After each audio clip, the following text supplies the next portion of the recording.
What's up, guys? Welcome into Packers Total Access. My name is Clayton. You can check us out on Packernet.com. Find me on Twitter at Packers_access. You can email us, PackersTotalAccess@gmail.com. You can text us 865-658-5824. We're flying solo this morning.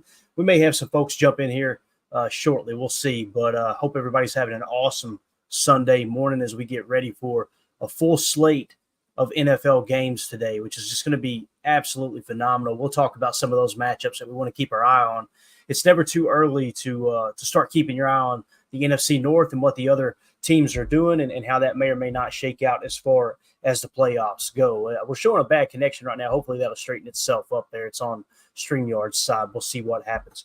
First things first, let's give a shout out today to the good folks over at Ticket King, the official ticket provider of Packer Fan Total Access Live, Wisconsin-based since '92, specializing in Packers tickets. They're Wisconsin's largest ticket source. The office is next to Lambeau and in Milwaukee. Just click on the link in the video description. That'll send you to theticketking.com where you can register for free as a customer. Go ahead and start shopping for your Packers tickets. Again, that is Ticket King, the official ticket provider of Packer Fan Total Access Live. So first things first, I want to apologize. The voice is kind of weak. We're battling something. I think I might have a little touch of the Rona the last 2 days. We'll see how it shakes out. But hopefully the voice will hold up.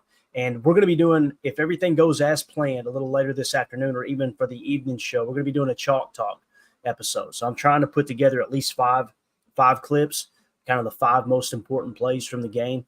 And we'll see if we can dive into that. If I can't get that finished in time, we'll do it tomorrow. But we want to make sure throughout this season, one of the mistakes I made last year is letting that Chalk Talk go a little too far into the next week because we want to review that tape as quick as possible.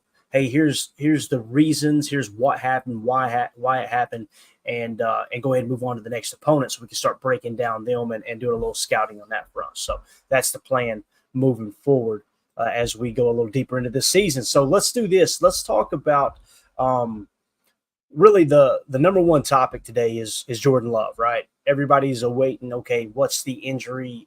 What's the severity of the injury? We've heard it could have been an ACL. We heard it could have been an MCL. We heard some people were saying PCL. Other people were saying, no, it's an ankle. It's amazing how we can all watch the same thing and come away with different opinions on something, but that's the world we live in for sure. So here's the latest on the Jordan Love front. Let me give a shout out to everybody in the chat real quick. First of all, Nick McSwain in the house. Good to see you, buddy. What's up, Nathan? We got Greg in here. Romero Hill. Let's see. Jen Wright. Good morning, Jen. Good to see you in here, man. And we got Venom Slash. What's up, Venom? Appreciate you dropping through. And Nick McSwain just became a new member here on YouTube. Appreciate you supporting the channel, Nick. You're the man. Thank you so much, buddy. So Jordan Love. I'm going to show 3 or 4 different reports here or different tweets, and we'll just kind of take them for what they are, okay?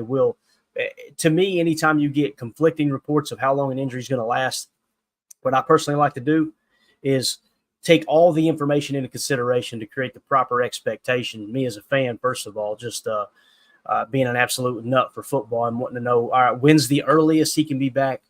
When's the latest to expect him back, barring any setbacks, right? So first tweet we're going to put out, Ian Rappaport tweeted out. All these tweets came out about 16 hours ago. My understanding is Jordan Love has between a grade 1 and a grade 2 MCL sprain, which means he'll miss a few weeks, but not extended time. Now, he had quote tweeted himself that said, Packers quarterback Jordan Love, who went down with a lower leg injury late in his team's loss to the Eagles in Brazil, had tests on his knee today that revealed an MCL sprain.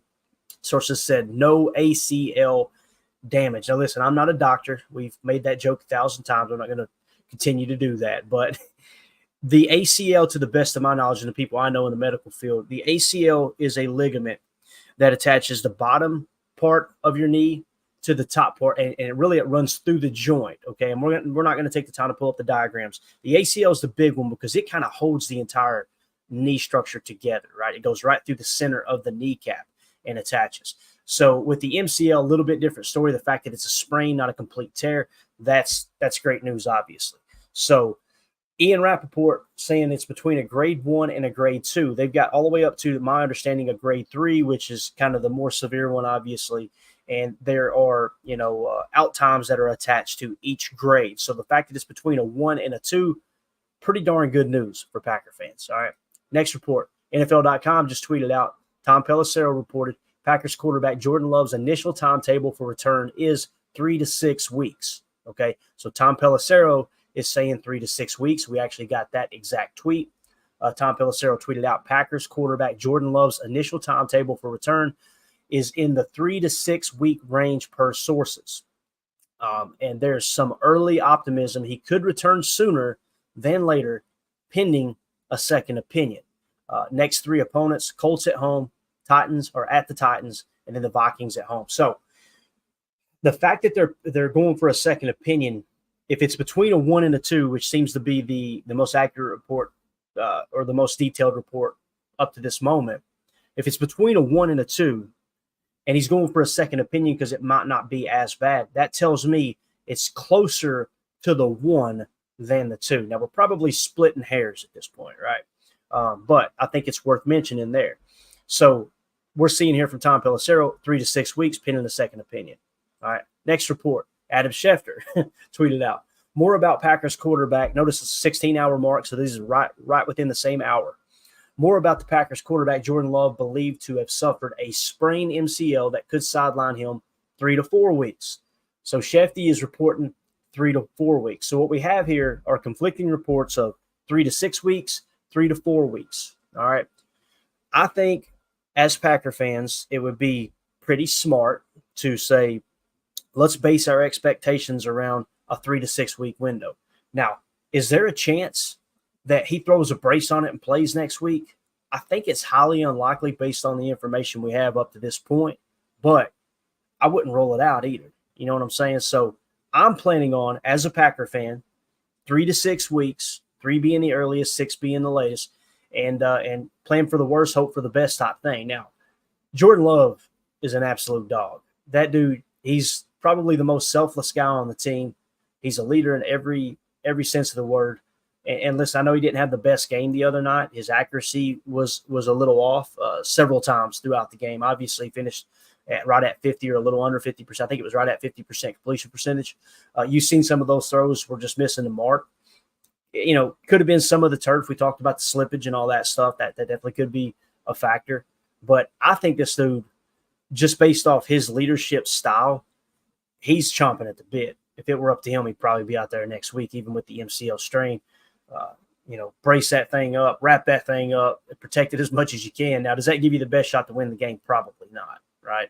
So now the question becomes, do you roll out Malik Willis out there with very little knowledge of the playbook, or do you go with Sean Clifford? That's a decision Matt LaFleur has to make in practice this week and determine. Okay, I think we would all agree we're about 95% sure Jordan is not playing this way. I don't see it happening. Again, I hope I'm wrong, but you got to make a decision. It's going to be Sean Clifford, who understands the playbook. And I go back to, all right, how did he perform in training camp? Because he threw a ton of picks. Now, granted, training camp, if you play check down Charlie as a backup quarterback or a scout team quarterback in practice or training camp, the coaches are not going to be happy with you. They want you to push the envelope, right? They want you to try to push the ball down the field. They want you to put stress on the defense. They're trying to work on specific route combinations against this specific defensive look, and on and on. So, you got to kind of take those interceptions with a grain of salt. Now, when you go to the preseason performance, I think he threw one interception. That one interception he threw, Matt LaFleur said after the game, that was on I think it was on, I can't remember if it was Musgrave or who. No, maybe it wasn't Musgrave. It was on the receiver that they ran the wrong choice route. They didn't break it off at the right. Basically, what LaFleur said was, no, that wasn't on Sean. That was on the receiver. Okay. So if you were to remove that interception and say, okay, he did everything correct for the most part. Now, it doesn't mean he played great, but he didn't make that mental mistake we thought he did. Gives you a little more hope about how Sean Clifford can play within this system, because the reality is we're looking at 3 to 6 weeks, man. Let's just try to win a couple games while Jordan's out. If you can split these games, however, if he misses two games, if you can win one of them. If he misses 4 games, if you can win 2 of them, right? God forbid he misses 6. If somehow, some way you can win 3 of them, that's kind of the goal here, right? Is I think you're going to lean on the run a little bit more. I think you're going to play. You're not going to take as many deep shots, which is pretty wild to think about because Sean Clifford threw a lot of deep shots in that week 1 or in that last preseason game. Remember, he came out the gate like first 2 throws of the game, he was just throwing 9 fades. I think it was either to Bo or Heath or or maybe Dubose. He was just taking shots down the sideline. But I think you got to kind of play within the structure of the offense. And that's a beautiful thing about the Shanahan, Sean McVay, Matt LaFleur offense. If a quarterback's accurate, there's always an answer to the equation on every single play. The question is, are you smart enough to get to that answer within the play, within the concept? Do you have the arm strength or, on the other side, the touch to layer the ball in to where it needs to go on that specific concept? And do you have the accuracy to get the ball there? When it comes to Sean Clifford and Malik Willis, I think the main thing you got to take into consideration is their understanding of the offense, because that's really, you're already going to be limited on some of the plays that Matt may or may not want to call because of the lack of arm talent that both of these guys have. But when you don't understand the offense, man, you really thin that playbook down, right? Now, beautiful thing is you got a full week to work on that. Actually, a little more than a week, right? That's one of the advantages of playing on Friday night. You got, I guess, an extra 2 days. And we need to look at the schedule here real quick. Let's see. So you play Indy. Yeah, it's going to be a Sunday game. So you got an extra 2 days, right, in between there. So you got, 9 days total. Now, I know they were traveling, this and that, but you're going to have a little extra time to prep whichever quarterback is going to be playing in this game. So I want to hear your all's take in the comments. I want to know, who would you rather see start if Jordan Love is out this week? Would you rather see Sean Clifford or would you rather see Malik Willis? I'm going to try to go in to the control room here real quick and do this on the fly on YouTube. And I'm going to see if we can set up a poll question for that right now. Y'all just bear with me. You're going to hear me stuttering and buying time for just a second. I'm going to say, who would you rather start at QB this week? All right, and the options are going to be Sean Clifford or Malik Willis. All right, poll question is up, guys. Let's everybody get your votes in. I want to see how you all feel about that question there. Because for me, I'm kind of torn, to be honest with you. I'm looking for somebody to sway me one way or the other. I like the fact that Sean Clifford probably understands the offense much, much more than Malik Willis. But I also understand Malik Willis's legs are a factor too. That dude can break out. He's one of the fastest quarterbacks in the league, to the best of my knowledge.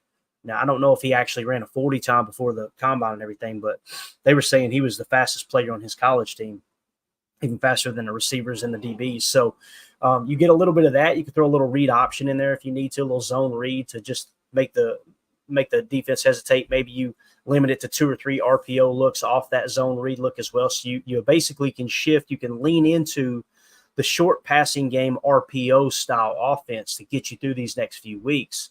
That could be the case. Right. Now, if you go with Sean Clifford, I feel like the playbook's opened up a lot more. You could kind of go in and, all right, we don't necessarily have to cut out any of the plays. Sean Clifford's got the arm strength to throw deep.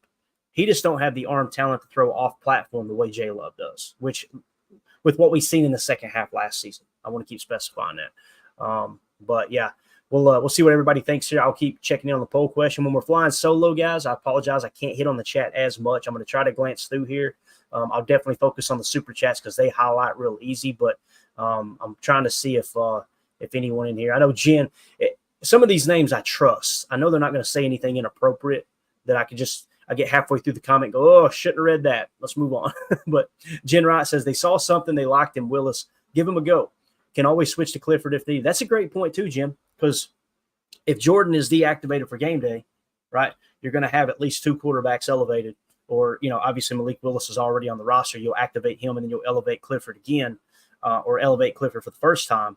You already saved one of those elevations, right? Because I think the rule is you can only elevate a practice squad player to the game day roster 3 times throughout the season. So you haven't used that yet. You're going to use one up this week probably. That way you don't have to put Clifford on the 53-man roster. I didn't think about that really, Jen. I think that's a great point.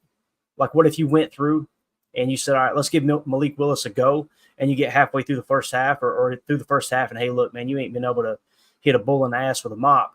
All right, let's get Sean Clifford in there and see what he can do, right? That could be the case. That might be a good little game plan there. That's a great comment for sure. We got Relax in the chat. Good to see you, buddy. He said, should be Clifford. All right, like it, man. He's made his with Snow there. Nick McSwain says, I think since Clifford has been in the system longer, they wouldn't have to change as much to cater to him. Completely agree. Like I said, the only real difference there is the arm talent, and we say that as if it's a small thing, right? It's really everything at the NFL level. It's 1/4 of the equation. You guys know that when looking for a good quarterback, I feel like there's 4 aspects. You got to have pre-snap readability, post-snap reactionary, being able to kind of post-snap read the defense and adjust, accuracy, and quick release, right? I feel like Clifford's got decent accuracy. I do.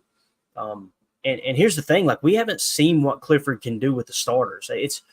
It's easy for everybody to tear a guy down when the only time we see him is when he's with second, third stringers. You know what I mean? Like, he's playing with the second team in practice too. So when he throws those picks, it's like, it's not like he got first team reps there in training camp. So that is something else that comes into play.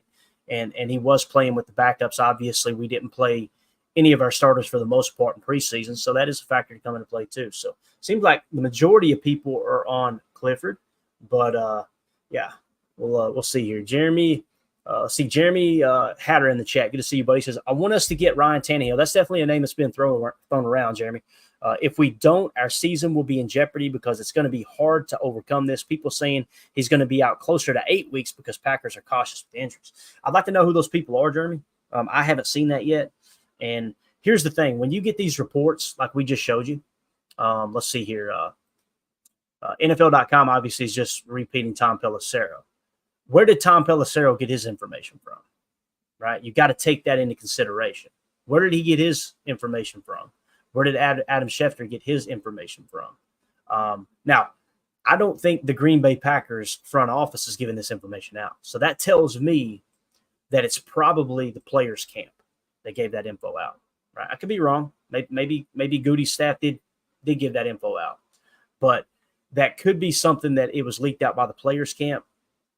Because, I mean, the reality is these insiders, they've got access to both the team and the players' representation, right? Their agents and all that. So maybe you're right. Maybe it is closer to 8 weeks. I wouldn't bank on it because the information that's coming out is saying 3 to 6 weeks. And if it is closer to a grade 1 than a grade 2, if it's in between a grade 1 and a grade 2, then that report right there is definitely wrong. They're not going to be extra cautious and keep him out for 8 weeks because there's no reason to be cautious. If that truly is, if the second opinion shows that it is what they think it is, as Dennis Green would once say, they are who we thought they were. It's going to be between a grade 1 and a grade 2. Then there's no way it'd be 8 weeks unless he has a setback. But maybe I'm being a little too wishful thinking here. So, all right, let's see what else we got here. Jay Dome says Clifford Willis no better than Matt Flynn, Brett Hundley. Oh, I want to go back to the Tannehill comment. The thing about Tannehill, yes, he's played from. It's my understanding he's played within this system with Arthur Smith in Tennessee. He did not have a year with Matt LaFleur, but Arthur Smith took over as OC when Matt left. So I can't imagine they changed too much about the offensive structure. But even when you're playing within the quote unquote same system, that verbiage changes big time. The difference, one of the, and I'm not saying you're doing this, Jeremy, but there's many people that they're very lazy and they think, okay, when we hire Matt LaFleur, we're running Shanahan's offense. We're not running Shanahan's offense. We've never ran Shanahan's offense. We've talked about it from day one on this podcast since we started back in 2022 doing the show. They're running Sean McVay's offense. And even with Sean McVay's offense, a little bit different wrinkle with the way Matt runs it than Sean does, right? Sean wanted to run 12 personnel, but he got such a stacked receiving core when he first got there with the Rams, he was forced to shift more into 11, right? You could tell Matt leans a little more into 12, albeit not more than 11 personnel. Just, comparatively speaking to other teams, Matt ran more 12 personnel, 1 running back, 2 tight ends than any other team in the league last year. So he presses a little bit further into 12, while Sean lays back a little more into 11. Now, that may change now. It may have changed a little bit last year. I haven't dove back into the Rams. And Shanahan's more of a 11/21 personnel because he's got Juszczyk, which, to be real with you, the 21 stuff, Juszczyk, in most cases, they're throwing him out there in a wing spot too. So it's not wing stop. I know Eric Sutherland just got hungry. Wing spot. So they're not playing as much eye as some might think they are, but there is quite a bit of difference there. So the fact that you think Tannehill is just going to come in and pick the offense right up, boom, we're off and running. I don't. If Tannehill was that good, he would be in the league right now. I know there's some reports saying, "Oh, he's waiting for a start. He was waiting for this very moment right here." Okay, I mean, if we try to look at it from Jeremy's perspective here too, let's look at it from both sides. I mean, you think about what Joe Flacco did, right? He came they called him off the couch and dude won comeback player of the year over a guy who died on the field, like in Damar Hamlin. So maybe, get you through this little stretch. I can understand that opinion. I'm not leaning into it too much because I just don't know I don't know if he's going to have rust to knock off. You know what I'm saying? It's not like Tannehill's just going to come in and pick up where he played his best ball. And the last time we seen him, he wasn't playing that good a ball, right? So respect the opinion for sure, though, man. All right, let's see what else we got in here real quick. Just want to make sure we're hitting everybody. Let's go to Crystal here. Crystal said, I saw 1 to 2 weeks looking back at Jones 33 and his MCL sprain, and when they brought him back as a running back in all caps. Great point. A lot more stress on those knees at the running back position than quarterback. So, man, if we get out of this, Crystal, with just 1 week, I'm going to be thanking sweet baby Jesus. Let me tell you, because that would be awesome. If you just have to play 1 game without J-Love, as long as the doctors rule, hey, there's no big chance of re-injuring it. You know what I'm saying? If it's something like, hey, you're really pushing it, if you put him back, let's don't play that game. Let's don't put ourselves in a position where we could have waited 2 or 3 weeks, and instead we had to try to rush him back. Now he's out for the year because something, God forbid, something happened. So, all right, let's see here. Let's jump on down just a touch here. Actually, let's go right here. Jen Wright says, going to trade for someone or pay for 2 games of Love is out longer than maybe. I think I understand what you're saying there, Jen. I apologize. If the punctuation, if the topping isn't absolutely perfect for this dumb redneck, I tend to botch it. I don't know, man. If what you're saying is you agree with that or you're asking a question, I think I'd rather go with our current situation, because how much money are you going to have to pay Tannehill for a few games, right? And that is going to cut into the cap next year, and rollover cap is a real thing. And you guys know I'm not a cap. I'm not one of these cap doom and gloomers. I just don't operate like that. If you can make it work, as long as you stay ahead of the dates, those effective dates, those important dates, those deadlines, you can make the salary cap work just about any way you want it to. So when you're cutting into that and the rollover cap for next year, and we know Jordan Love's contract situation, and then you got a couple of receivers going to be coming up for contract, you're probably going to choose to pay one of those decent money, which, I mean, you guys know where I stand there. It's not a popular opinion, but I would go to them now. I would offer Romeo Doubs and Christian Watson the same contract at about $10 million per, with some heavy guaranteed money to make it a little more appealing. And if they don't take it, then okay, you're going to be moving forward with Jaden Reed and Dontavion Wicks in 2 years. It's kind of how I see that. As it sits right now, Jaden Reed is the only receiver on this team, me personally, that I'd be willing to pay quote unquote number 1 receiver money to. And even that's a little bit of a stretch, but paying someone now at quarterback will kind of bleed into that cap situation next year. I don't know what that number is. If it's $5 million or less, I'm okay with it. But if Tannehill's going, no, you want me to be your starting quarterback, I'm going to need $12 million.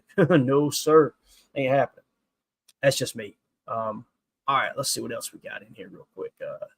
It's Nick McSwain. Let's see what Nathan had to say here. Clayton, did you see that video where Josh Jacobs ran out of bounds and immediately turned around and he saw J-Love on the ground, and it's just his heart just sank? Oh, I did not see that. I don't want to see it, Nathan. Gosh, I can only imagine what he's thinking, because they know how good this kid is, right? And obviously Josh Jacobs, and I think it was Josh Jacobs and Xavier McKinney both name dropped Jordan Love after they signed with the Packers, right? If I remember correct. It feels like it was years ago now when free agency happened, just a few short months ago. But, yeah, I can only imagine what he felt like. Man, like that, there goes the season, especially because when I seen Jordan Love, the way he was, responding on the ground, I immediately thought, at first I thought, okay, man, he has completely broke his ankle, something like Dak Prescott, right? Because of the way he got rolled up on. But then when you seen that other replay of the knee kind of anytime the knee shifts from left to right and you can see either the top or the bottom stay stationary and that cap adjusts, that's usually indication that that ACL through the middle of the kneecap gave, right? But thank God that wasn't it. I can only imagine what was going through his mind. I haven't seen the video though, Nathan. Hopefully I don't, because man, these guys, you could tell, man, they're all in for this year and next year too, right? They're thinking the window is open. Hopefully, like I said, this is closer to 1 week of Jordan Love missing than that 6 or 8 weeks that some people are talking about. So Ben Holden said, "Hey, look, man, you got to move on." He said, after drowning my sorrows about Love, I'm excited to see Willis at quarterback. Okay, so you're leaning Willis. Got it, man. All right. Let's see here. J Dome says, does Love's injury change our defensive approach? They will have to carry us for a month or so. Ugh. Based off what we've seen from the defense the other night, hope that's not the case, man. There's playmakers on this team, which, when the game's on the line, think play or not play. If J Love is out, you got to look around and go, okay, who are your top playmakers on offense? I was really, really happy with Josh Jacobs' performance the other night. Once the run blocking kind of started to take off in the second half, you've seen him come alive. That first half, you could tell they were really keying in on, we're going to shut down the run. That's, they being Philly. And then once Jordan started gashing them a little bit, you've seen they backed off a touch. Once the offensive line weren't so overwhelmed, it felt like Josh Jacobs really got it going. So you got to think Josh Jacobs, Jaden Reed. We got to get Christian Watson out there stretching the field. You guys remember in the offseason, not everybody, I got to quit saying that. Some people were saying Christian Watson, he's that number one receiver, and he's drawing the attention away from everyone else, and he's drawing double teams. And I'm going, I watched the tape all year. I didn't see them bracket covering him. Now, were the DBs respecting his speed? Absolutely. When he were in a one-on-one situation, they weren't giving it up.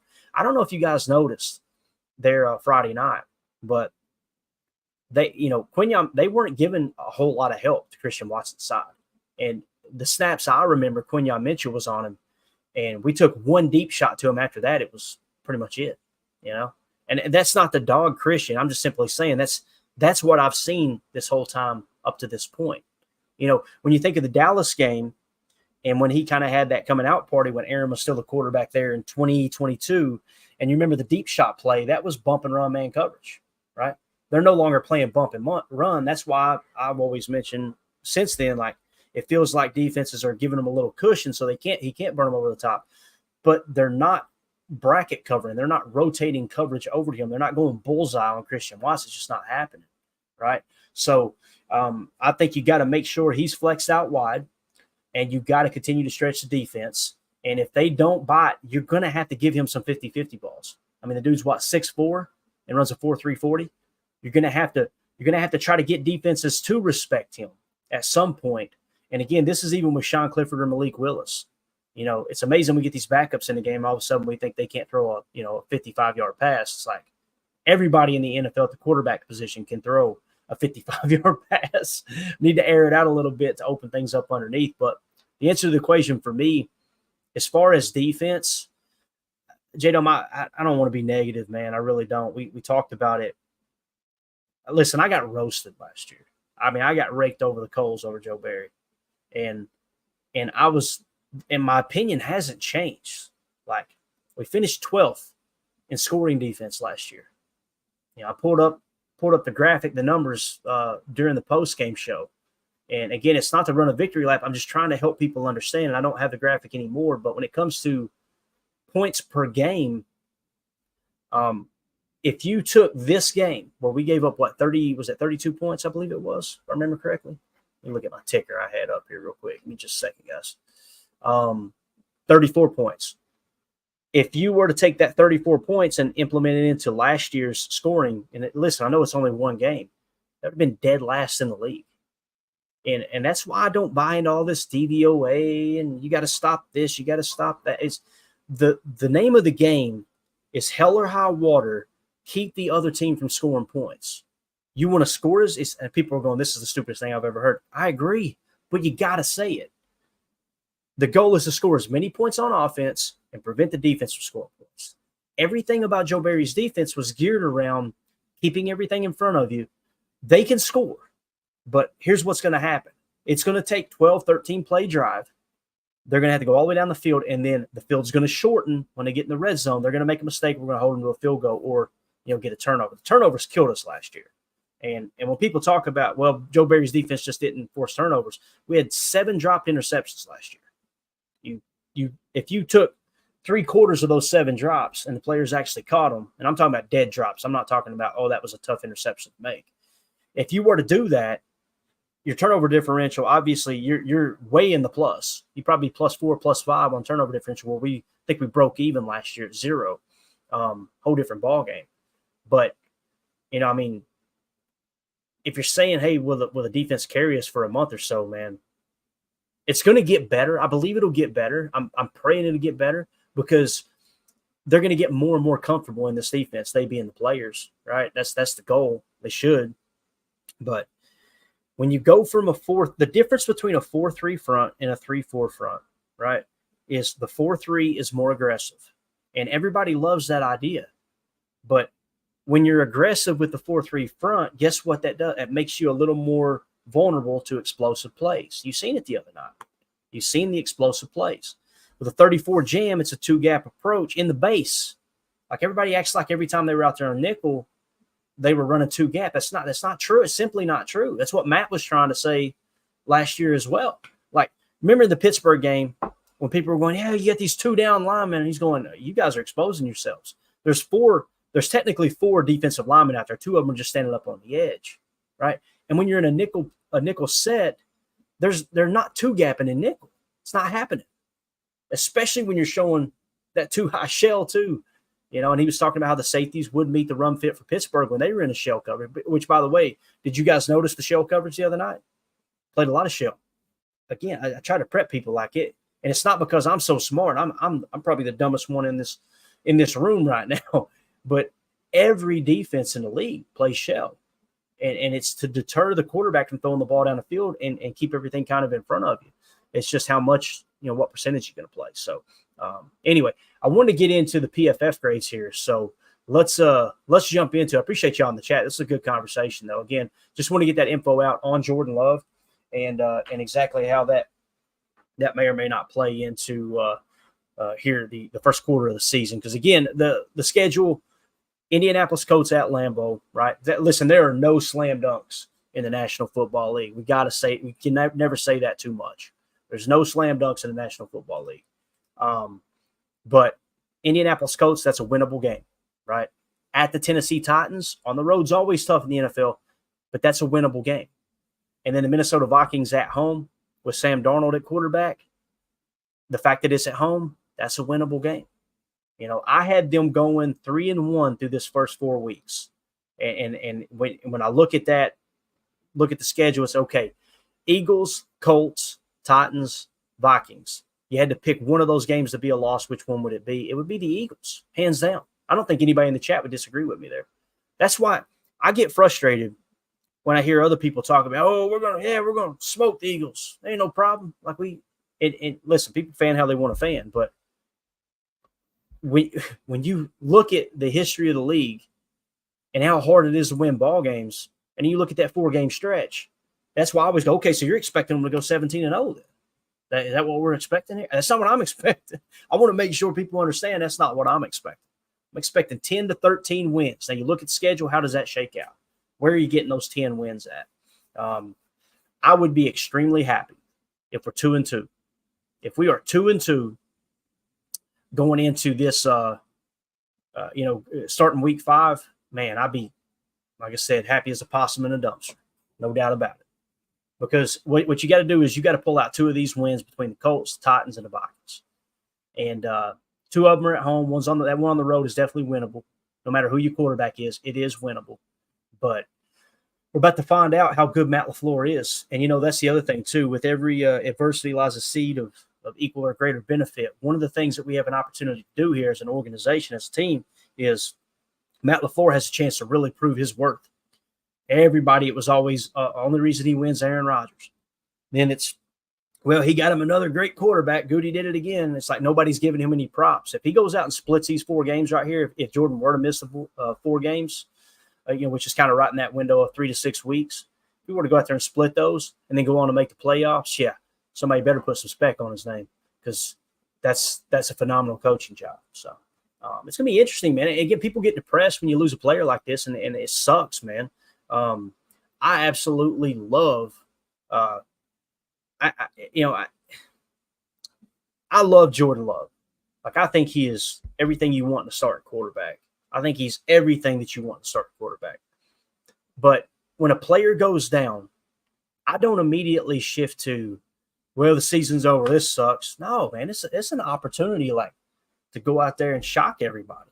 And that's why, like, even when they drafted Sean Clifford, I got a little bit excited because I'm like, they seen something to give up whatever it was, a 5th-round pick for him, right? To be able to use a 5th-round pick on Sean Clifford. They see something in that kid that they think, hey, he can win us some ball games if we need to.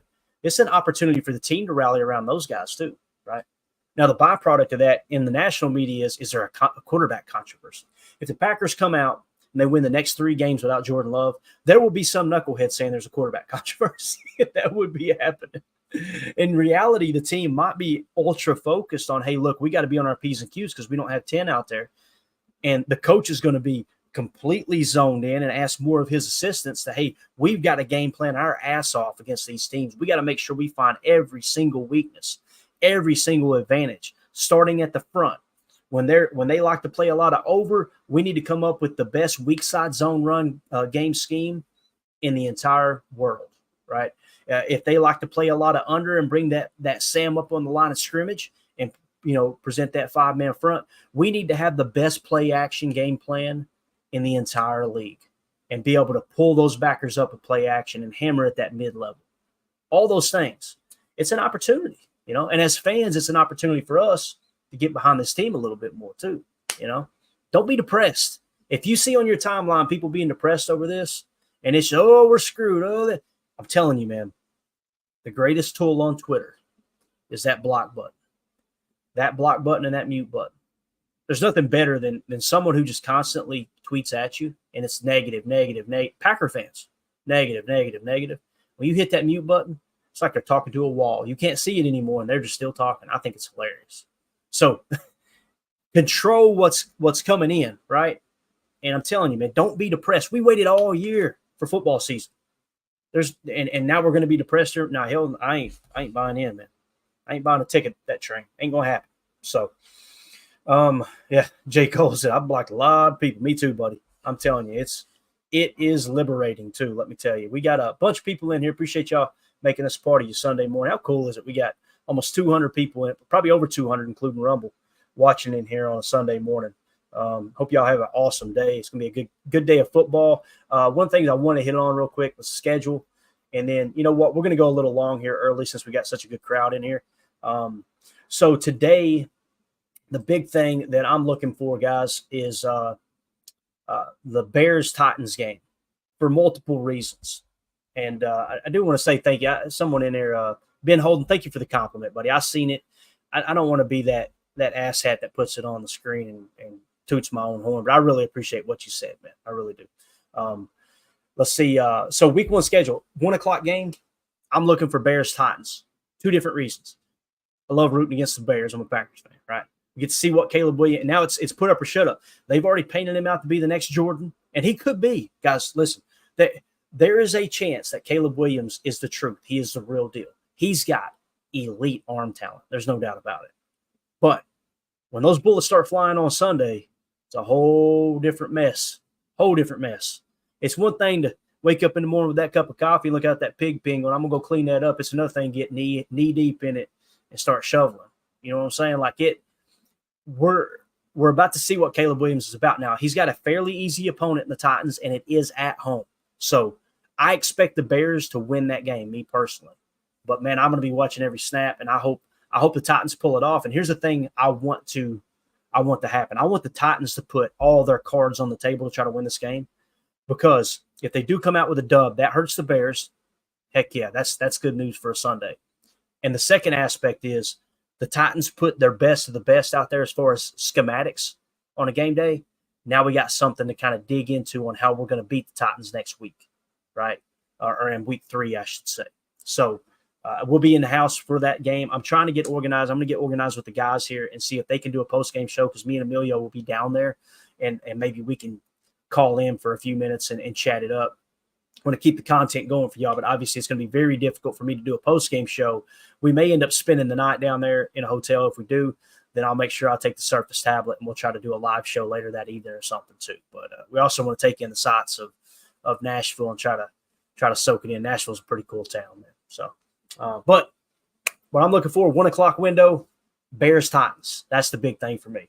Okay, I want to look at the Bears Titans today. At 1 o'clock, and I'm trying to see, when do the Vikings play. Vikings 1 o'clock window too. There you go. So we'll go double box on that one, which, by the way, DirecTV on YouTube TV is going to be phenomenal. You can create your own custom quad box now. That's going to be sick. So on my quad box, it'll be Bears Titans.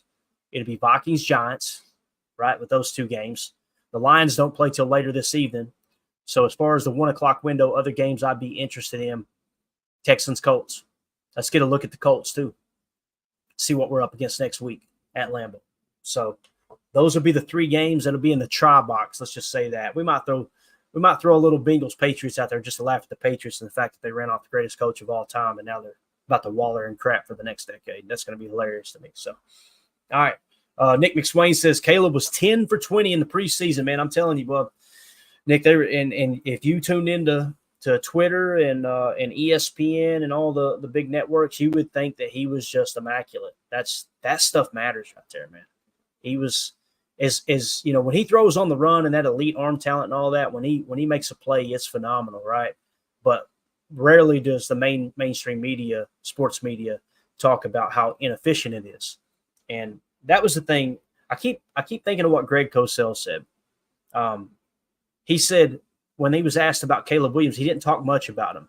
But when he was asked about Caleb Williams leading up to the draft, Greg Cosell said, my understanding is my friends around the league absolutely love his arm talent. That's all he said. He didn't say, when you turn on the tape, you see this, you see that, like Greg Cosell usually does. Sometimes it's what people don't say that's louder than what they say. And, yeah, that kind of stood out to me, man. Romero says, Clayton, you're smarter than most of those expert broadcasters. I respectfully disagree, Romero, but I appreciate the comment, man. I just love football, man. That's it. And here's the thing, I'm wrong a lot. You guys heard me say it on this show. If you haven't heard or saw me do something stupid yet, hang around. It's coming. Everybody gets stuff wrong, right? It's just trying to learn, okay, what did I miss there? That's the big thing. So, all right, guys, that'll be the end of hour one. For those of you listening on the pod, we will see you on the other side for hour two. All right, let's do this. Let's jump into some PFF grades, and y'all bear with me as I get it pulled up here. We're going to get the screen adjusted where hopefully you can actually see it. We've got the PFF grades from the Packers-Eagles game here. I'm just going to go full screen and see if we can bend this a little bit to where you guys can actually see it.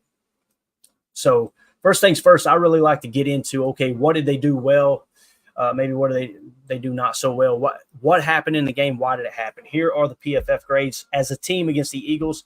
Obviously, the Packers lost 34-29. Overall grade was a 60.3. I'm pretty sure of all the teams that have played up to this point. And if you guys would hit that like button, I see we got a bunch of people just jumped in here. Hit the like button, help boost the algorithm, help other Packer fans find this channel, find this content. We appreciate y'all hanging out with us. But overall, I think we were the lowest graded team of the four teams that have played right now. That doesn't make a hill of beans. If we were the lowest graded team in the entire week one, listen, look at everything in quarters. Get a quarter of the way through the season. Now we look at, okay, what's the team actually look like? Because you're going to have ups and downs. If we come out and we grade it out in the 90s overall, I'd be saying the same thing, guys. Just one game. Let's look at it over a quarter mark, okay? But 60.3 overall. The offensive grade was a 69.4, okay? The defensive grade was a 50.7.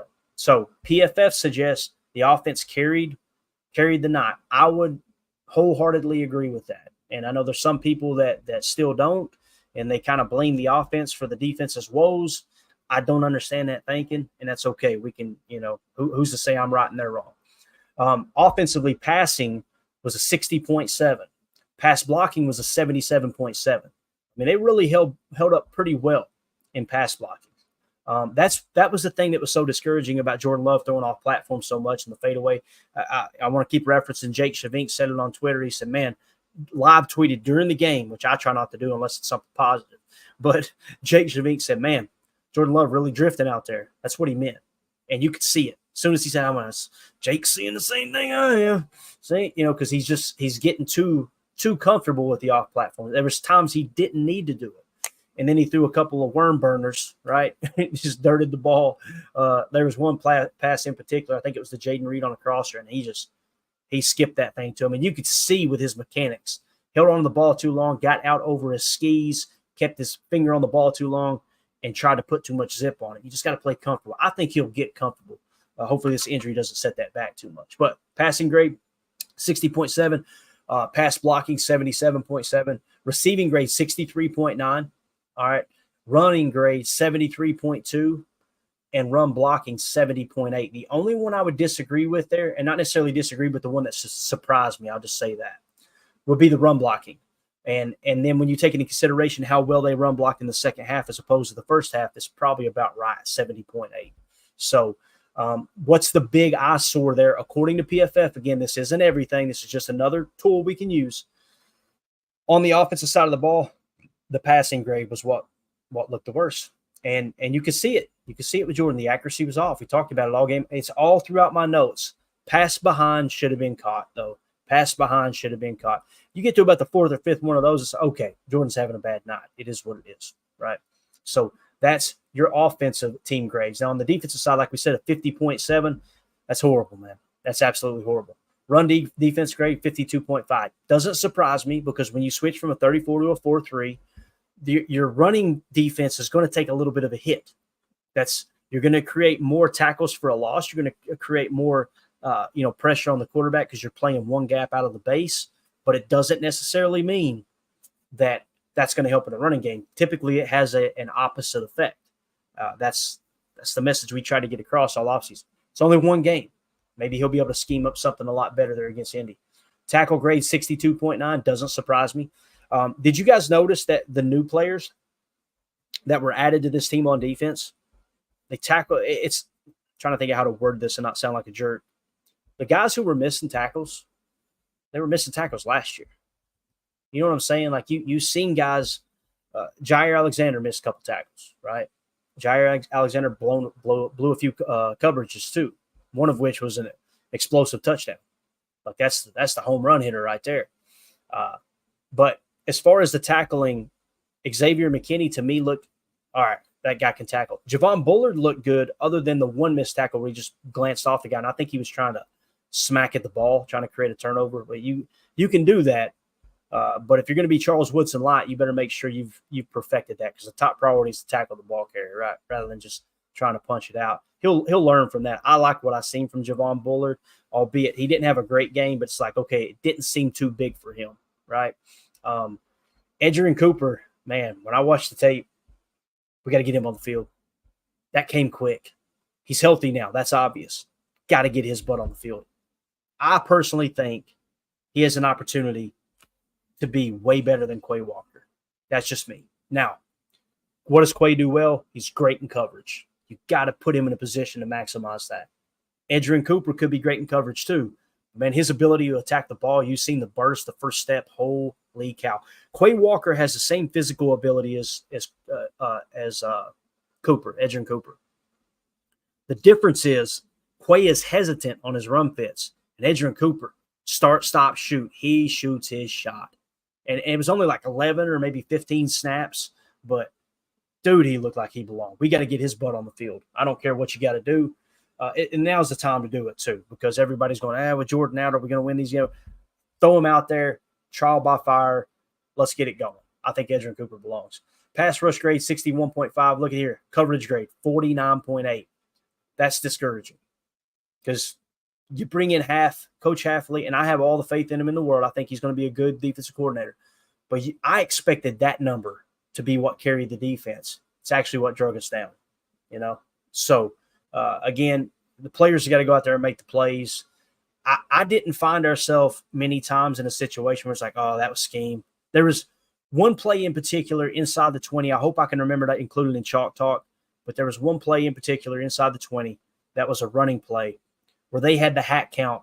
It was literally, including the running back, they were +1 on the hat count. And I'm going, oh, that's bad scheme there. Bad scheme. And we were in a underlook without a Sam being on the line, without the strong side linebacker being on the line, or the mock in that case. So I think it was 11 personnel. And we were shaded to the underside, and it was just hat count central. I was like, oh no. As soon as they handed the ball, I went, oh, that was scheme. And I went back and watched the replay. I'm like, yeah, they had us +1 in the hat count. That cannot happen. That can't happen. Teams will run all over you when you got a hat count like that. And it didn't happen all day. Maybe someone lined up wrong. I don't know. It could have been on the players. But, yeah. So coverage grade, though, 49.8. And then special teams grade, 52.6. So there is your team grade. All right. And, again, overall 60.3. Offense 69.4. Defense was 50.7. All right. Now let's jump into offense here.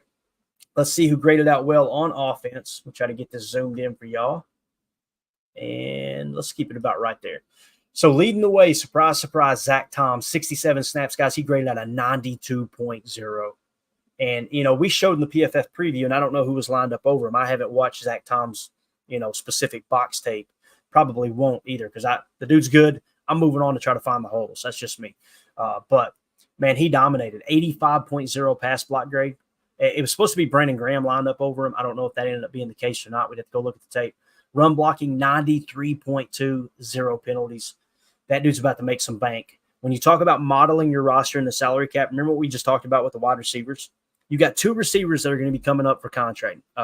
Next year will be the last year on their deal. That's Romeo Doubs, Christian Watson. Okay.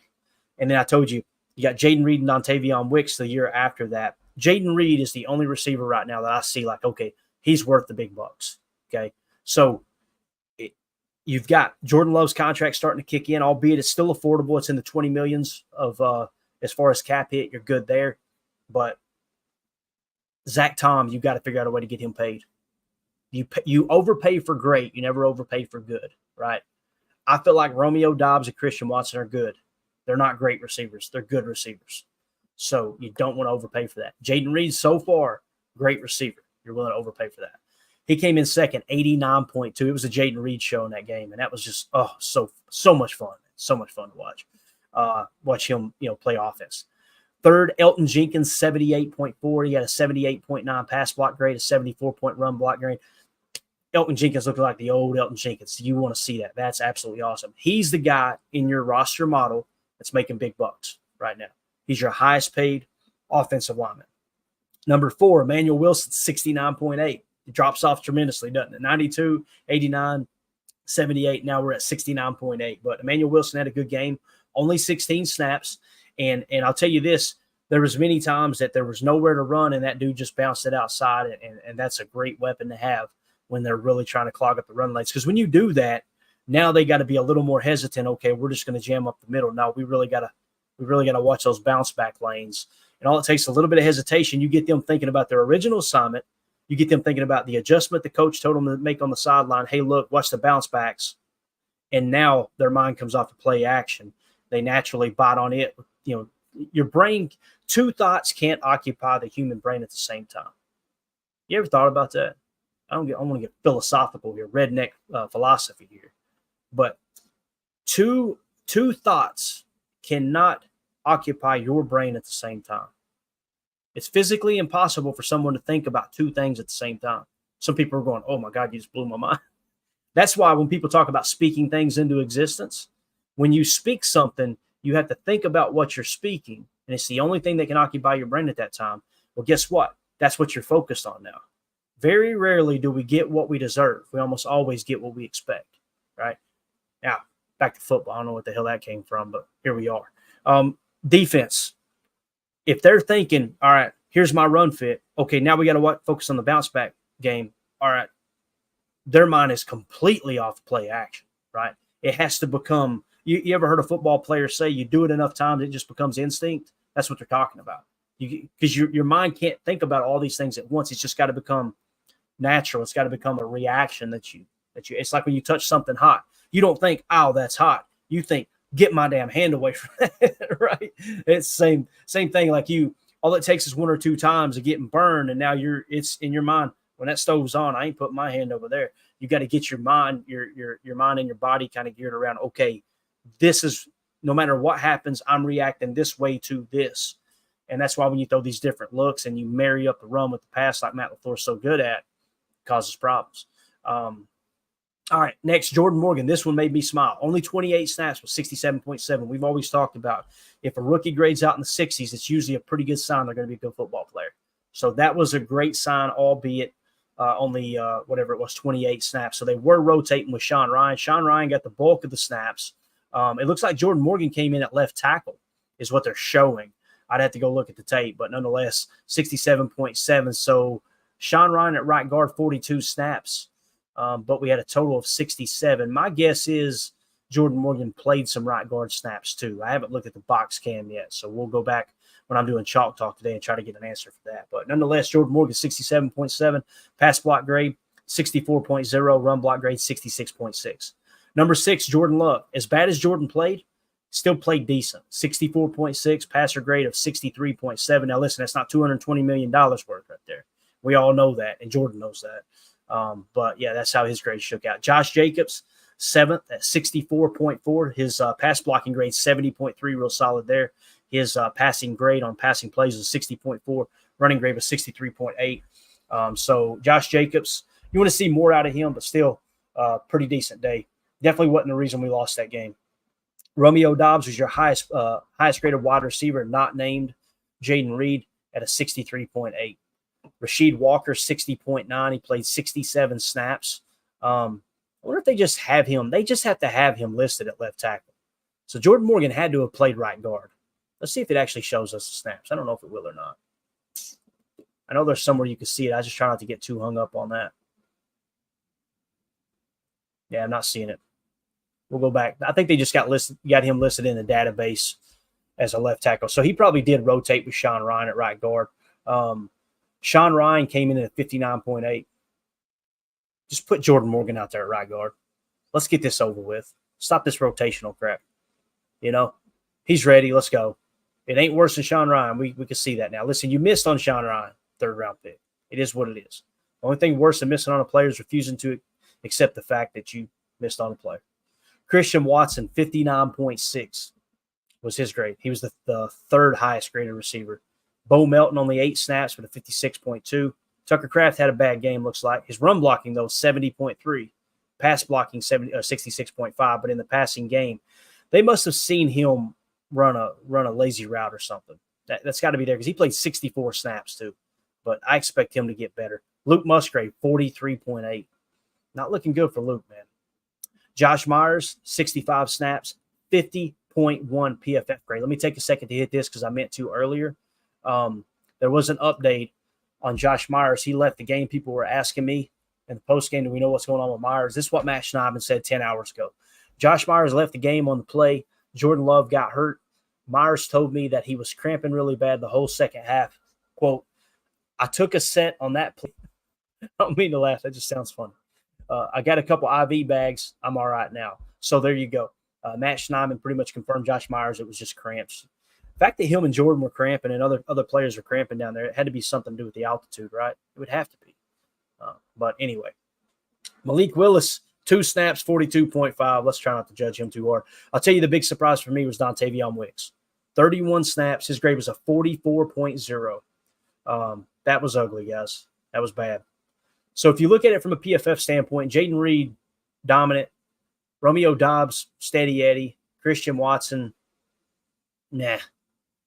You see what I'm saying about not wanting to pay Romeo Doubs and Christian Watson, wide receiver 1 money? It just doesn't make sense. If you want to offer them $10 million per, it's hard to argue that makes sense right now. You know? Again, it's just 1 game. So we'll revisit it. We may come back later in the year and go, yep, they're both worthy of number 1 money, right? Let's hope that's the case.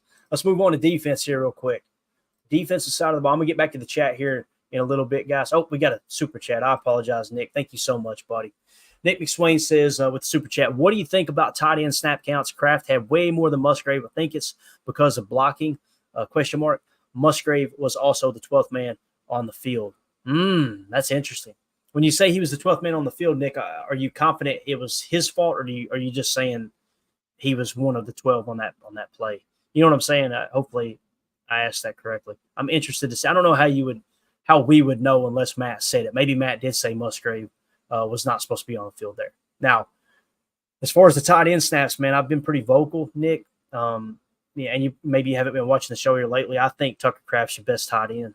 He can do more of everything you need him to do than Musgrave. And that's not necessarily a knock against Musgrave. Musgrave is more of that hybrid wide receiver type, that flex tight end. Tucker's that guy, as you've seen with the run blocking. His strength was run blocking, pass blocking, right? So I think me personally, I'm going with our boy Tucker Kraft. Let me go back to offense real quick, and let's just see the snap count there real quick. Tucker Kraft 64, yeah, Musgrave 17. So it's obvious that's how they see it too. And again, look at Musgrave's run blocking. I think it's run block, yeah, 42.3. Tucker Kraft 70.3. So we got Tucker Kraft's your top tight end in my opinion, man. Hopefully that answered your question there, though. What do you think about the snaps? Yeah, I think it's indicative of kind of what we've seen. You know, Tucker Kraft is your tight end one. Thank you, Nick. I'll try to keep an eye on the super chats there. Sorry for the delay, buddy. Appreciate you. All right, let's see here. Defensively, this gets me excited, man. It was only 11 snaps, but Edgerrin Cooper, my goodness, 85.9. Guys, I hope they're not too hesitant with him. Get him on the field, man. Get him out there on the field. In the base, in the nickel, everything. He may come back down to earth next game, but who's the guy that's competing with him? You got two different cats. Eric Wilson, 62.4, and then you've got Isaiah McDuffie grade out 35.7. That surprises me. You guys know I think McDuffie's a good ball player. He wasn't on a Friday night, that's for sure.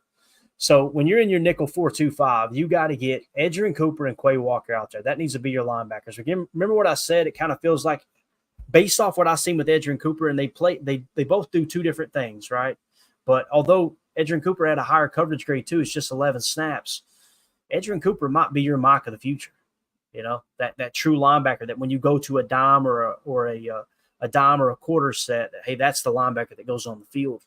You know, he could be that dude. But Quay had 76 snaps too. I've been real vocal about Quay. I want it to work out, but it's just not working out. His run fits is the big thing for me. Like when you look at his run defense grade, and they see it the same way. Overall, he's a 59, but his run defense grade is a 59.9. Tackle grade 62.9. Not horrible, but run fits his weakness. Coverage was a 60.4, but look at our boy Edgerrin Cooper. When he only had 2 coverage snaps, but 60.9. We need a larger sample size of Edgerrin Cooper. If he had graded out in the 40s, 50s, or 60s, I'd say let's just keep rolling with Eric Wilson and Isaiah McDuffie. But I'll tell you, Eric Wilson, to me, a couple run stops there. He only played 15 snaps. So we're grading, you know, we're really being harsh judging Isaiah McDuffie on 74 snaps and Eric Wilson only on 15, Edgerrin Cooper only on 11. But I just want to see what you got there. I don't want to get halfway through the season and not know can Edgerrin Cooper handle it. You may march him out there the next 3 weeks and he turned out to be the best linebacker on the team. If you don't try it, you don't know, right? One thing we do know is he's completely healthy now. Let's get his butt on the field. That's what we need to focus on. Xavier McKinney, the big free agent signing in the offseason, 76.2. 76.2. Solid. His run fit, obviously 54.3, not ideal, but tackle grade 81.2, one of the best tackles. I think he had the best tackle grade on the entire team. I don't want to keep going back to this, but man, I'm telling you that these guys that Goody drafted, the defensive back room, Savage could not tackle to save his life. You know, like it. Anthony Johnson Jr. didn't make the roster. You got to start doing something different in drafting defensive players. You got to, because it's just you're focusing too much on these elite athletes rather than football IQ and tackling ability. You know, I don't know. Maybe I'm on an island there. It just you go out, you shop. All right, let's go get this safety in free agency. He comes in and bang, tackle grades up. Same thing happened with Amos. Remember when they went and got Adrian Amos? Same thing. One of the best tacklers on the team. And Hark, it was someone they didn't draft. Ha-ha, Clinton Dix, different story, right? We drafted him. I think you're leaning a little too much into those athletic schools. Not obviously not specifically RAS, but their own athletic. You know what I'm saying? It's just, I don't know.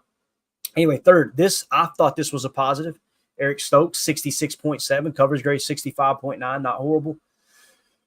That's way better than Jair Alexander, fellas. Way better. Keyshawn Nixon had a good ball game. We've been hard on Keyshawn on this podcast. 65.4, run defense fit, 64.9, tackle grade was 47.5. Again, that was one of the guys that kind of popped up on the missed tackles.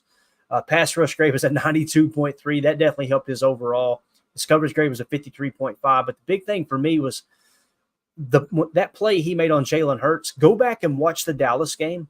Go find Keyshawn Nixon's sack and Dak Prescott. It was the same exact type of play. He was on that side of the field playing spot drop, little zone coverage, eyes on the quarterback, shoot your shot, be aggressive. Big play, but Keyshawn still though had kind of a bad game from the coverage standpoint. He's not a great slot corner, although overall I think he had a decent game. Definitely other people to pick on. Lucas Van Ness, only 19 snaps, but a 65.3. I think you probably got to get him out there a little bit more. Tackle grade is 71.2. Pass rush was only a 58.2. Run fit, though, 65.9. All signs are pointing toward don't be afraid to put him in an interior defensive tackle position as 4-3 defense. He can hold up at the point of attack. And he's got the athleticism to shoot that one gap. I don't know, man. Maybe get him try him on the interior a little bit. I wouldn't mind to see that. Carrington Valentine, only 9 snaps, but a 63.5, you know. Eric Wilson, 15 snaps, 62.4. Preston Smith, 54 snaps, a 61.1. His pass rush grade was a 50. Rashawn Gary, 59.5 on 49 snaps. Tackle grade was good, 73.9. 56.6 pass rush grade.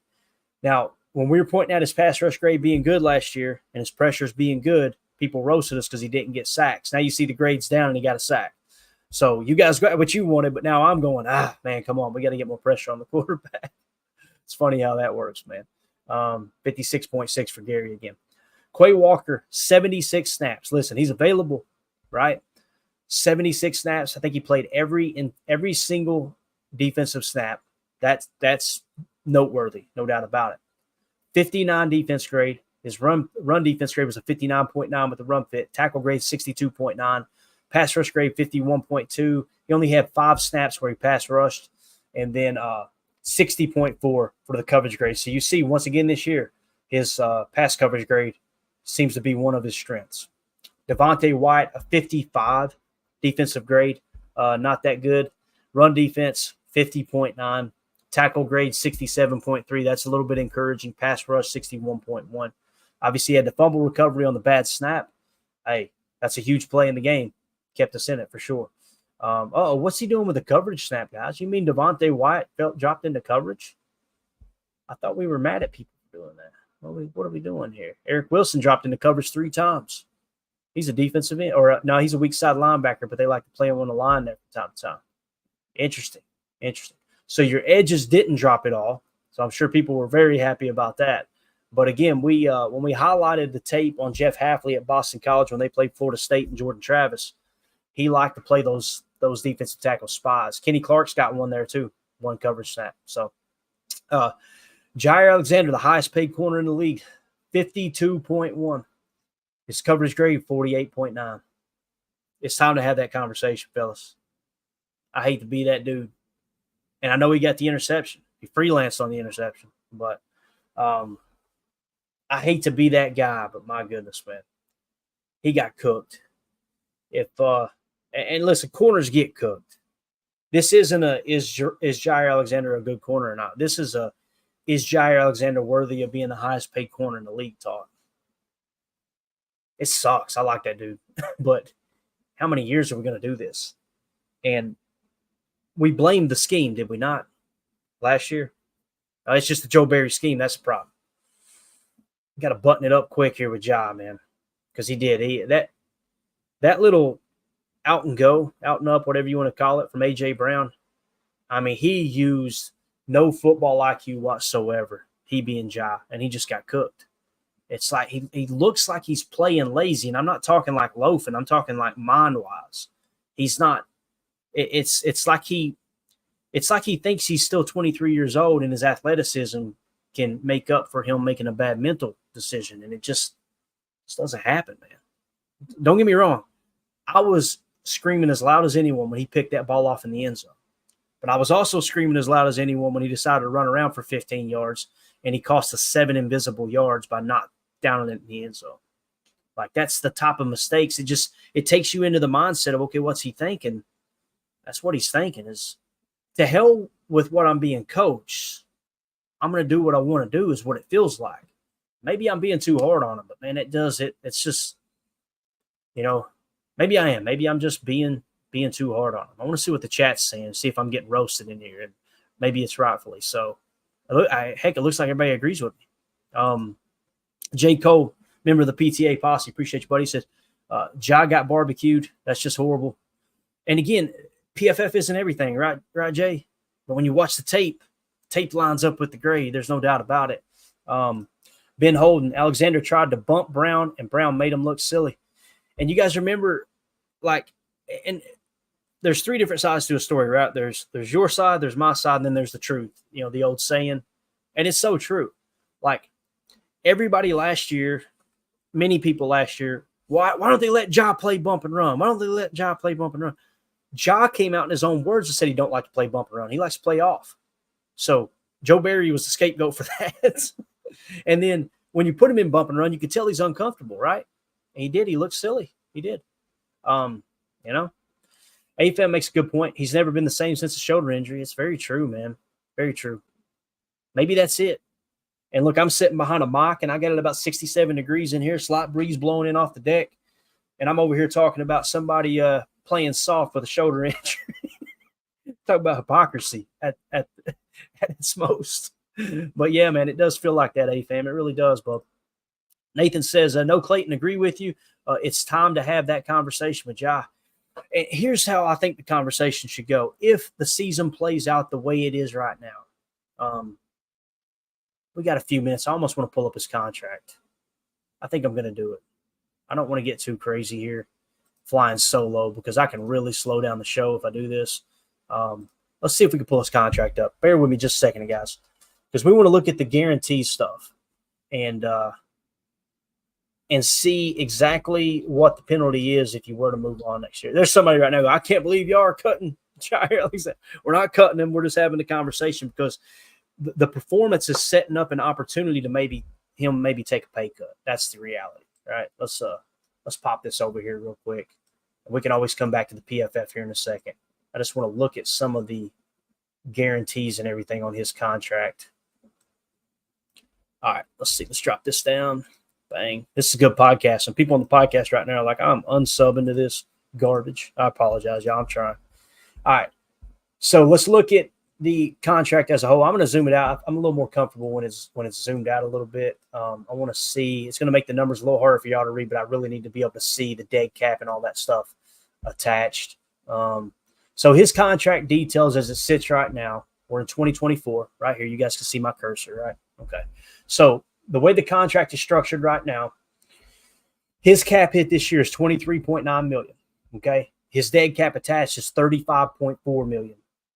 So next year, as we go into next year, he's set to have a cap hit of $25.8 million, and the dead cap attached is $19 million. Okay, he's got one voidable year that's worth of $2.3 million in cap, and that would accelerate to the cap for 2025 if you moved on from him after this year.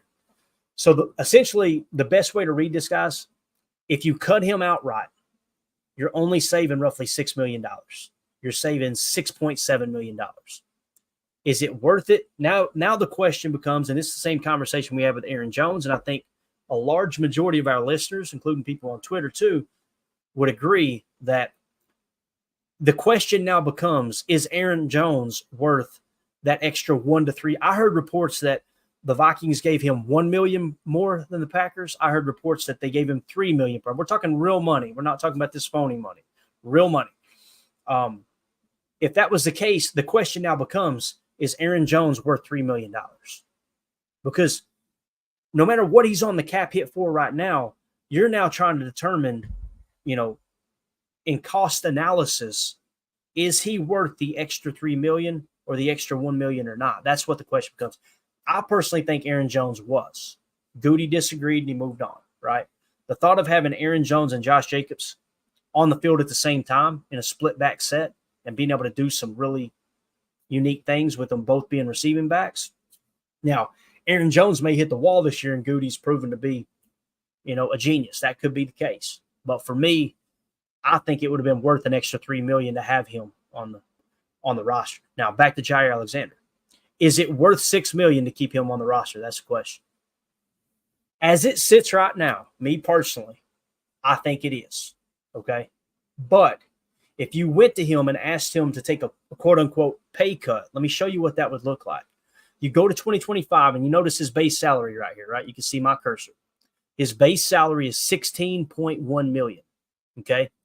And he's got a signing bonus of $6 million, a restructure bonus of 2.3, and workout and roster is less than $1 million. So let's key in on the base salary here. I see your super chat there, Ron. I'm going to hit it, buddy. I really, really appreciate it, bro. Give me just a second. Let me finish up this thought here, and then we'll hit that super chat. That 16.1, you can convert that to signing bonus. What that does is it guarantees money to Jaire, and it allows you to spread that money out over the rest of his contract. Okay. Now, why would Jaire do that? Because that's guaranteed money in his pocket, period. That's why players love doing that. Now, what teams will do was they'll go to, and they did this with Preston Smith several times, right? You go to that player and go, hey, look, here's what we'd like to do. Of that $16.1 million, we want to convert that money to a $5 million signing bonus, write you a $5 million check right now. Okay. If we do that, the cap hit with that base salary is still 16.1. But if you're willing to take a pay cut, we'll give you that $5 million. So we want to give you a $3 million quote unquote pay cut, right? And drop your number down to 13.1. But we want to take $5 million of that 13.1 and give you a $5 million check right now, and you don't have to wait to get paid. And now in Jaire, you go to Jaire's camp, and their thing is, do we want to pack up and leave Wisconsin? Do we want to potentially go to another state that's got higher taxes? Do I want to completely move across the country? Right? Am I rooted here? And if the answer is yes, is it worth doing all that to take a $3 million pay cut overall, but get a $5 million check right now to stay? You see what I'm saying?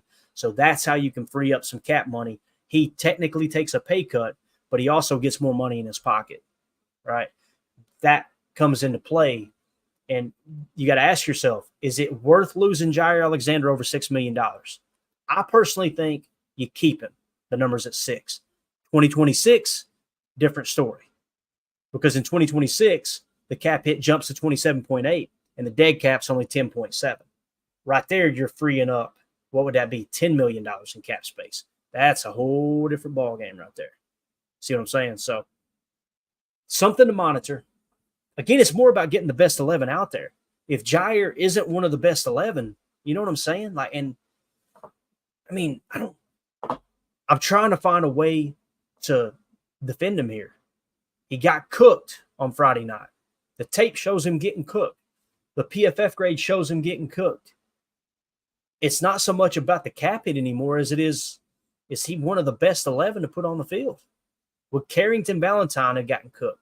Listen, A.J. Brown's a damn good receiver. Maybe he would have, right? Well, Corey Ballantyne. Now, with Corey Ballantyne, this is going to sound really, really strange, but who's a better receiver, A.J. Brown or Justin Jefferson? I think it's Justin Jefferson. Maybe you guys disagree. That's okay. Corey Ballantyne shut Justin Jefferson down last year on New Year's Eve. I'm just saying. Now, if you wanted to potentially trade Ja, that makes that a little bit better, right? If you trade Jaire and free up, you free up the $6 million, and some of that, it may even be a bigger free up, because I know there's some things you could do. You could restructure it before you trade him, and he's got to work out. Maybe he wants to work out a new deal with the new team. If you get a third round pick and you free up $6 million next year, that feels a lot better. You know what I'm saying? So, yeah, man, I did not expect to talk about that, but here we are. Ron Sample with the super chat. Appreciate you, buddy. He said, Hafley may be judged as a coach by how willing he is to replace underperforming players during the year, no matter their status on the team. It's a great point, Ron. And again, the goal should be get the best player on the field, right? Again, I'm not saying we need to cut Jaire Alexander, but I think we're all agreeing that it's time to have that conversation. Like, hey, look, this, Bub, you're tying up a good chunk of the salary cap, and we're not getting a result from it. You know what I'm saying? I mean, that's it's tough. I mean, what percentage of the cap is that actually? Let me look here real quick. Percentage of the cap. We had it up. This year alone, he's eaten up 9.3% of the cap. Next year, it's 9.4. Then the year after that, 9.5. Now, keep in mind, every year that goes along, Spot Track has tried to tally in a guesstimate of what the salary cap will be. It may be a little higher, maybe a little lower, but they try to put in a certain average percentage. So, yeah, just something to kind of keep our eye on there for sure. But, Ron, thank you. Thank you for the super chat, man. To answer your question or to respond to your comment here, I mean, he may be judged as a coach by how willing he is to replace underperforming players. So true. You got to put the best 11 out there, man. I think we're thinking in the same vein there, Ron. Appreciate the support, buddy. Thank you so much for the super chat. You are awesome. Let's hit a couple of these other comments. And I know we still got – actually, let's finish up what we were doing. We got sidetracked. But, man, those are the conversations that need to happen, no doubt about it, as we go through and hit stuff like this with the PFF grades and everything. Let me see if I can get this a little zoomed in here for y'all. All right, let's go full screen again. Okay, just to finish it up, we kind of got down to what? Devontae White, Jaire Alexander, 52.2, 48.9. Gosh, that's horrible. Javon Bullard, guys, bad game, according to PFF. But 76 snaps. Hey, go dive into the tape and get better, Bull, right? 46.1. Look at his run defense, though. 77.4. Let's go. Let's freaking go. Tackle grade, 69.6. Let's go. That's way better than Savage, right? The coverage grade was the big hit, 39.8. The thing I noticed was him playing deep safety and Xavier McKinney playing in the box a little more than I expected. I think we might have the snaps out here. Let me see real quick. We do. Sometimes they put the snap alignment. Yeah, here we go. God, it's way over there. No, we can line it up. All right, cool. So Xavier McKinney played 25 snaps in the box and 44 at free safety. He played 7 snaps in the slot. Interesting, right? Now, some of those, it's not that there's not a slot corner on the field. It's just the specific defensive call they had put him in the slot. If that makes sense. So with Bullard played only 14 snaps in the box, 45 at free safety, 10 in the slot, right? And 3 actually at corner. So it seems like they're playing Bull a little more at the deep spot when his grades would suggest he'd be better in the box more, you know? Now, you don't want to – we've talked about this last year, even when talking about the Fangio scheme and Joe Barry running a variation of the Fangio scheme. Gone are the days of this is your deep safety, this is your box safety. Both safety positions have to be able to play both aspects of the game in today's NFL because there's so much pre-snap movement. There's so many trips, tray, and bunch sets that are deployed now from offenses that you got to kind of look at it that way now. You got both guys got to be able to play down. But I would try to scheme it up to play to Bull's strength because you know our boy McKinney can do both, right, and do both well. Let's try to get Bull into the slot a little or into the box a little bit more and let McKinney make the play on the ball. Like on Chalk Talk, if I can get it ready tonight, if not, we'll do it tomorrow. If I can get Chalk Talk ready, you guys are going to see Xavier McKinney and his ability to track the ball is just phenomenal. That interception was in Tampa 2. That was a Tampa 2 defense. He was supposed to cover deep half. And there was a guy going down the sideline in that deep half. He covered that guy, took that look away, and still had the wherewithal, the awareness, the play recognition to read the quarterback's eyes and the athleticism to get back to the seam and pick the ball off.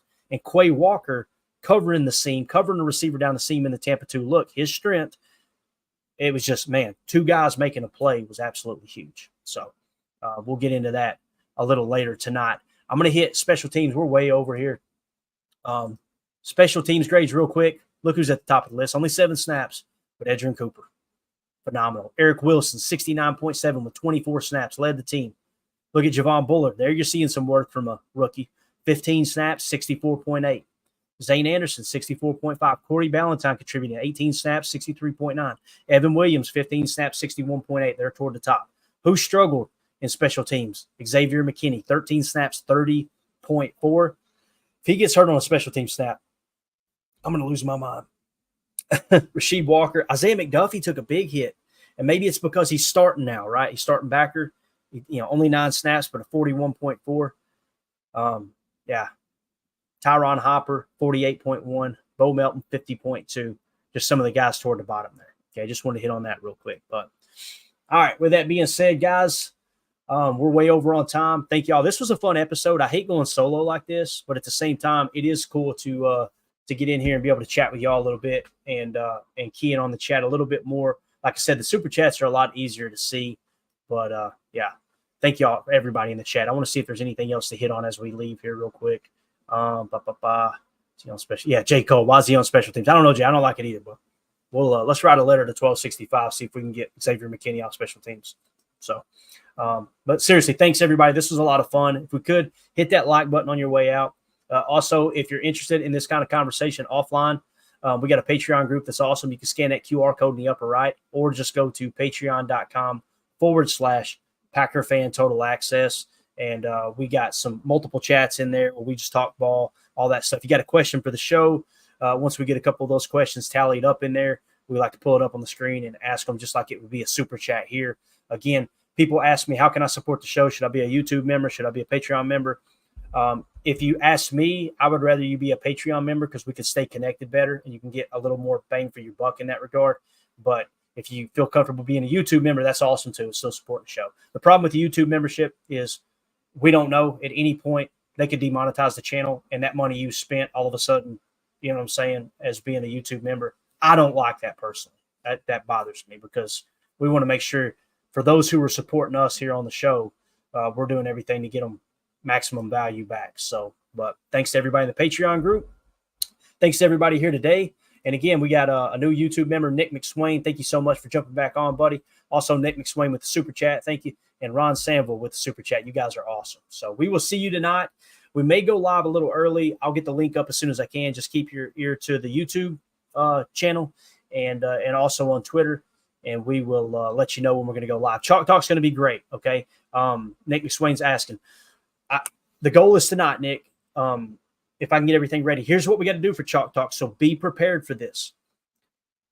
We're allowed to use NFL film footage, but we got completely screwed over earlier in the year. You guys have heard us talk about it. They won't tell us specifically what got our channel demonetized. The way it's supposed to work using NFL footage, you can use it. The stream goes down, it comes back up, and you can't monetize it, right? That's perfectly fine. The problem is they won't tell us if that's why the channel got demonetized. No clue.